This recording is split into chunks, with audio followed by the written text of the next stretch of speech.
دا جنګ چې ومېښه دی دا ګرد کلي بار شو. دا د خواسته دوه ټانګان ولاړ د افغانستان د خواسته ګولۍ یې راغورځېدې پر دې کلو مخ. نه د کلي چې کتې نه د یوه ځای انسانان خو هغه شپه ووت. په شپې د جنګ شروع تقریبا پر 2 بجې شروع شو. د سهار د چارشکي پورې ټکان کېدل. د افغانستان د خوا وینې ګولۍ راغورځېدې، د افغانستان طالبان ګولۍ راغورځولې. معنا دا انسانان دا کلي دا ګرد د پاکو ګرد یې ځای کړ. بیا چې دا به بند شو بیا به دا بله بیا جنګ وشو، بیا به دغه حالات و دغه ګولۍ دغه کیسه وه. ماشومان بیده وو.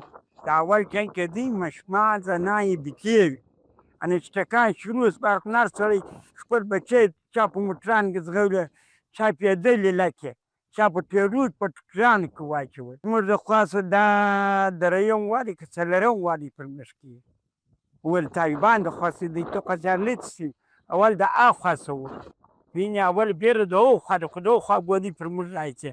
د دې خوا خو دورې زه یو خبره کوم هغه څه رقم د دوی جنګ وشو هغه دلته دوی تار پرې کاوه افغانستان طالبان خو نو څوک نه پرې هغه ټک پرې وکړ یو هلک یې وویشتي. هلک چې وویشت هغه د هغو لاندې کړي هلکو د که دا زه چې پسونه ریډه کړم دی پسونه ریډه کوي.